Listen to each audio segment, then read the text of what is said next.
नमस्कार मेरे प्यारे दोस्तों, स्वागत है आप सभी का एक बार फिर से आपके अपने YouTube channel mister cool Ash the teacher में। तो दोस्तों, थंबनेल देख करके, टाइटल पढ़ के तो आप समझ ही गए होंगे कि हम किस बारे में यहाँ पर चर्चा करने वाले हैं। उसके पहले मैं आप लोग का 1 मिनट का समय लेना चाहूंगा। दोस्तों, अभी कुछ दिन पहले किसी का मुझे व्हाट्सएप पर मैसेज आया एक भाई साहब का। उन्होंने बोला कि सर, आप एनआईओएस को लेकर के कोई भी वीडियो मत बनाया करिए, छत्तीसगढ़ में एनआईओएस को लेकर के कुछ नहीं होने वाला। हो सके तो मैं इसका स्क्रीनशॉट भी यहां पर लगा दूंगा। इसके अलावा इंस्टाग्राम पर आप लोग की तरफ से मुझे बहुत सारे मैसेजेस आए कि सर, इसके ऊपर वीडियो बनाइए, इसके ऊपर वीडियो बनाइए, क्या 18 अक्टूबर को सुनवाई हुई है। तो दोस्तों, मैं आपको यह बताना चाहता हूं, आज से 10 महीने पहले, जी हां दोस्तों, आपने सही सुना, 10 महीने पहले मैंने सबसे पहली वीडियो पूरे छत्तीसगढ़ में किसी भी यूट्यूबर ने इसके ऊपर बात नहीं की थी। मैंने 10 महीने पहले बात की थी और मैंने इसके ऊपर वीडियो बनाया था कि आज नहीं तो कल ये मामला छत्तीसगढ़ में उठेगा ही उठेगा। और आपको मैं यहां पर प्लेलिस्ट भी दिखा दूंगा जिसमें मैंने पूरा एनआईओएस के मैटर को कवर किया। किसी भी छत्तीसगढ़ के यूट्यूबर ने इस मामले को नहीं कवर किया था। दोस्तों, मैंने इसके ऊपर 13 वीडियो बनाई हैं। हर एक मुद्दा जो सुप्रीम कोर्ट में चल रहा था उसमें मैंने यही इत्तला किया था कि छत्तीसगढ़ वाले सतर्क रहे, छत्तीसगढ़ के ऊपर भी इसका इंपैक्ट पड़ेगा। लेकिन उस समय दोस्तों मेरी बात को मजाक में लिया जा रहा था। आप अगर चाहें तो मैं चाहूंगा कि इस वीडियो के बाद आप जाकर के उन सारी 13 वीडियोस को बिंज वॉच करें जिसमें मैंने एक एक अपडेट दी हुई है, क्योंकि उन सभी का लिंक छत्तीसगढ़ से बैठता है दोस्तों। तो दोस्तों, अब साक्ष्य को प्रमाण की आवश्यकता नहीं होती। दोस्तों, मैं हमेशा आप लोगों को बोलता हूं कि मेरा काम है सत्य से आपको अवगत कराना। मेरा काम है हर एक उस मैटर को उठाना जो शिक्षा विभाग से जुड़ा हुआ है, जो सीजीपीएससी से जुड़ा हुआ है, जो सीजी व्यापम से जुड़ा हुआ है, ताकि सारे युवा साथी जिनकी उम्मीदें टिकी हुई हैं कि कहीं से ऑथेंटिक न्यूज मिले, उनको थोड़ा सा अच्छा फील हो, फील गुड फैक्टर हो, और समय रहते अगर उनको जानकारी मिल जाती है तो वे अपने लिए कुछ कर भी पाते हैं। खैर दोस्तों, इससे ज्यादा मैं बातें नहीं करूंगा, बाकी आप खुद ही समझदार हैं। तो चलिए दोस्तों, स्वागत है आप सभी का एक बार फिर से आपके अपने इस channel mister cool Ash the teacher में।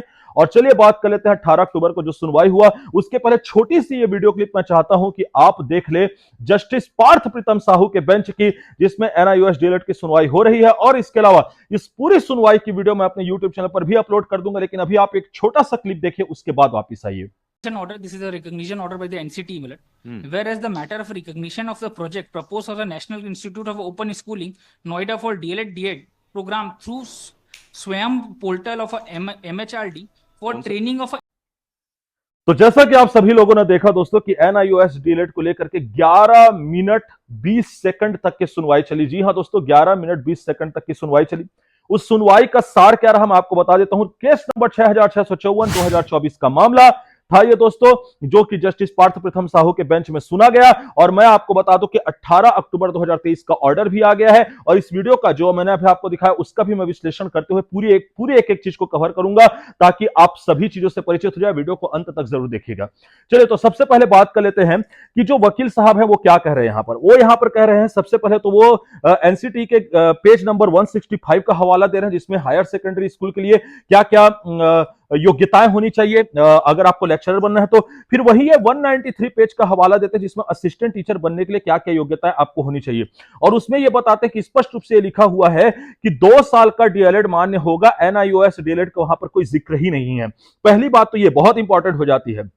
इसके अलावा जो एनसीटी ने ये गाइडलाइंस जारी की थी एनआईओएस डीएलएड को लेकर के, ये सिर्फ और सिर्फ इन सर्विस कैंडिडेट्स के लिए था। इन सर्विस कैंडिडेट मतलब जो ऑलरेडी सेवारत हैं, उनके लिए ये गाइडलाइन जारी किया था, ना कि सामान्य अभ्यर्थियों के लिए।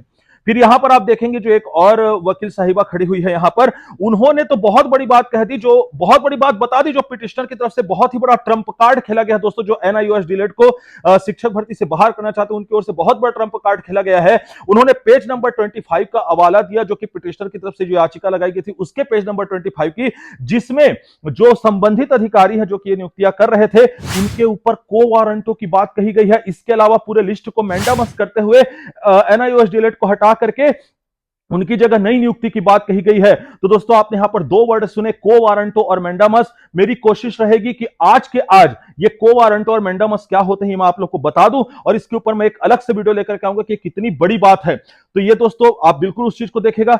अब बात कर लेते हैं 18 अक्टूबर 2023 के ऑर्डर कॉपी की, जिसमें सारी चीजें आपको और क्लियर नजर आ जाएगी। तो वकीलों ने अपनी तरफ से क्या बात कही है मैं आपको बता देता हूं, फिर जज ने इसके ऊपर क्या कहा है, वो पूरी की पूरी ऑर्डर कॉपी से आपको समझ में आ जाएगी। तो चलिए दोस्तों, देख लेते हैं एक बार।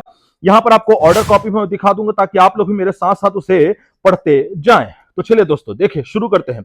सबसे पहले तो यहां पर जस्टिस पार्थ प्रथम साहू के बेंच में कहा गया कि learned counsel for the petitioner submits that the state respondents are given appointment on the post of assistant teacher to the candidates who have enclosed the certificate documents showing that they have passed diploma in elementary education conducted by NIOS through open and distance long learning mode. He submits that the said course was permitted by the competent authority only for in-service candidates so that they can acquire the qualification as provided by NCTE.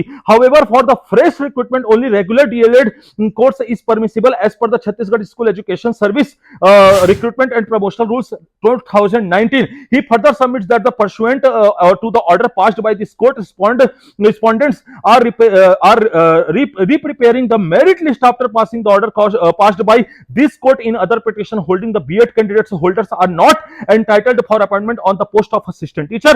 Learned State Council submits that in view of the grounds raised in the writ petition, C may be granted 3 days time to seek instructions and pray for listening of this case in the next week as prayed by State Council. List this case on 23rd of October 2024. पहले तो इस order का पूरा मतलब मैं आपको समझा देता दोस्तों। कुल मिलाकर के जज ने ये बात मानी कि इसको एक फ्रेश मैटर के रूप में सुनी जाए। सबसे पहले तो ये बहुत इंपॉर्टेंट चीज हो गई, जो एनआईओएस डीएलएड के विपक्ष में याचिका लगाए हैं उनके लिए बहुत बड़ी जीत हो जाती है। दूसरी बात यहां पर यह कहा गया कि जज ने कहा कि जो पिटिशनर है, जो याचिका करता उनका यह कहना है कि जो छत्तीसगढ़ का जो यहां पर Chhattisgarh school education service recruitment and promotional rule 2019 है, उसमें डीएलएड को बस मान्य किया गया है, 2 साल के डीएलएड को, ना कि एनआईओएस डीएलएड को। और इसमें एनआईओएस डीएलएड उनके लिए मान्य किया गया था जो कि इन सर्विस कैंडिडेट है। इस ऑर्डर में भी यह बात लिख दी गई है दोस्तों। तो इस प्रकार से एनआईओएस डीएलएड कैंडिडेट्स के लिए खतरे के बादल यहां पर मंडराते हुए निश्चित तौर पर नजर आ रहे हैं दोस्तों। अब यहां पर 23rd ऑफ अक्टूबर 2024 की डेट दी गई थी। उस दिन क्या हुआ उसकी भी मैं ऑर्डर कॉपी आपको यहां पर दिखा देता हूं। उसमें स्पष्ट लिख दिया गया कि इस मैटर को फ्रेश मैटर के तौर पे 4 हफ्ते बाद पुनः सुना जाएगा। 4 हफ्ते बाद मतलब नवंबर में इसकी फिर से सुनवाई होगी दोस्तों। और नवंबर में जब सुनवाई होगी तो आपको अच्छे से पता है कि आपको किस चैनल पर इसकी सबसे पहले जानकारी मिलेगी।